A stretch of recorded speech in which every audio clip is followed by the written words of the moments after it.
Hey there guys, today is day 2 of me challenging myself with the Avian Advent Calendar.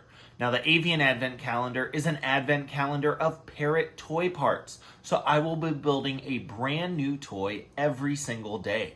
So if that's something you guys are interested in seeing, you want to make sure to stick around because that's going to be coming up right after this.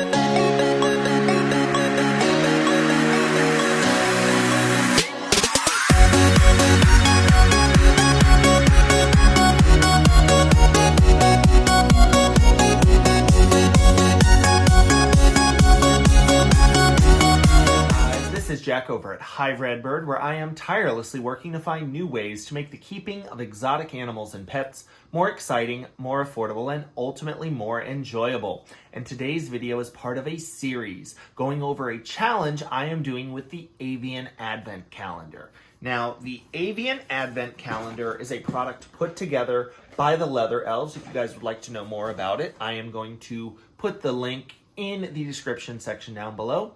But basically, it is an advent calendar of Parrot toy parts. So I am going to be challenged every single day to put together a brand new toy using the toy parts that come in the individual boxes.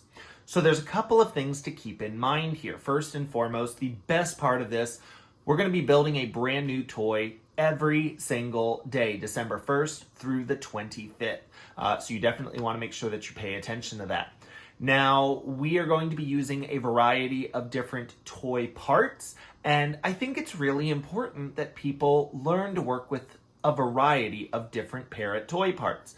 Sometimes there's going to be things that you're not as comfortable using or that you're just not as familiar with using, but your bird could definitely benefit from that. So we're going to be paying attention to the variety of different items that are available in the boxes and make sure that we use them appropriately.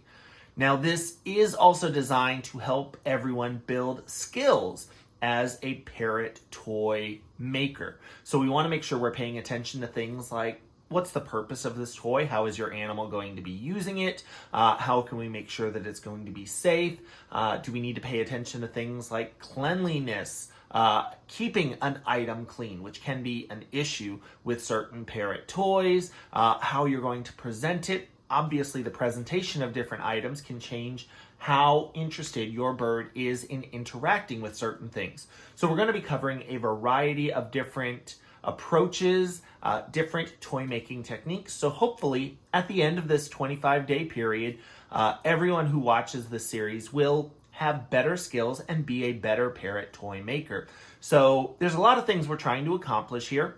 One thing I do want to point out before we get started, we're going to open a new box every single day, but we're not necessarily going to be using all of the parts every single day. I would encourage you guys to save those parts, save things like the packing paper, the boxes that you are opening every single day, because we will be using them on future challenges. The important thing is that there are so many different materials that can be used to make great Parrot toys, and we are going to do our best to use all of them.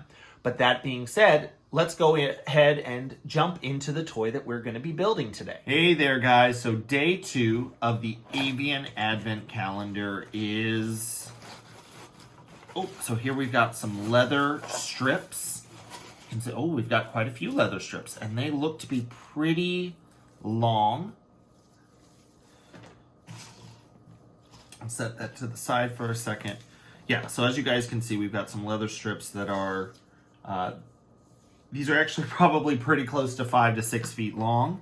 Now, actually, this is all that I need to build a really fun Parrot toy. We're going to use the box, we'll use the shredded paper inside, and we'll use this leather strip to create a hanging toy.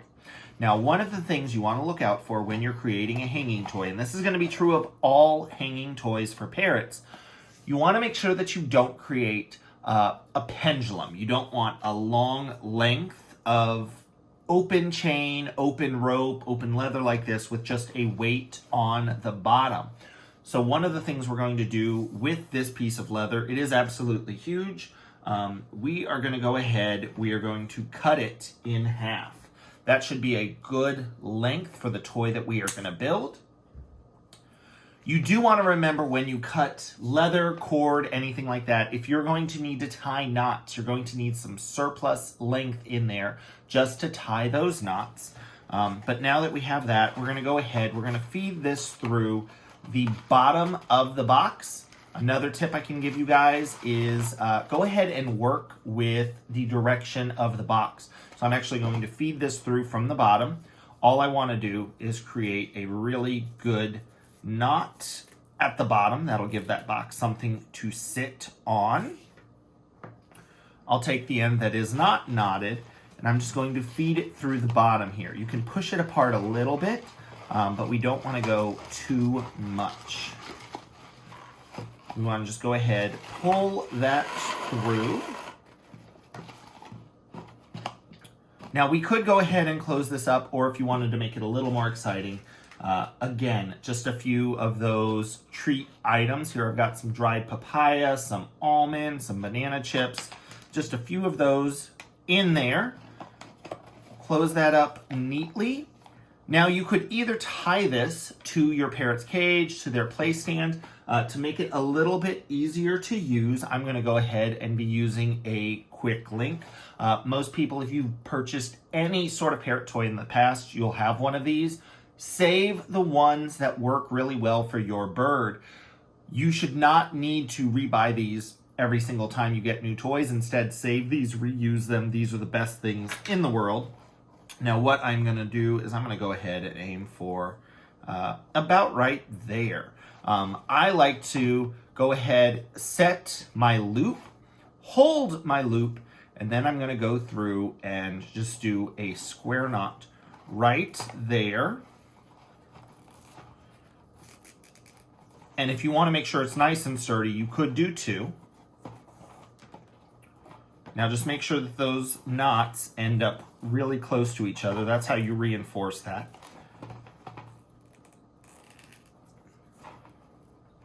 So that's going to give me that loop. I can use that with the quick link.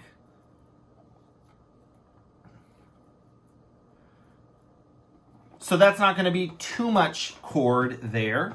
My bird would be able to swing that around, and I'm not going to be worried about having just a weight with all that cord that could potentially get wrapped around them. Now, one thing I'm going to do, this little piece of excess leather, I'm going to go ahead and cut that off. Cut that off at the end, and we could always use something like this. If it's a good enough length, we could use that to put together something like a foot toy. But here we have a really simple foraging toy. You could hang that up on the top or the side of your bird's cage. Check your loop to make sure there's no risk of your bird getting caught in that size of loop. Check the length of your leather. Make sure there's no risk of it wrapping around your bird. Don't tip it upside down before you put it in your bird's cage, or you'll drop any of those fun items out. But there we go. In a matter of minutes, we have put together a really fun, easy toy. And we have all of those other parts, those leather strips that we're going to be using at a later time. Make sure that you save those. Don't throw those out.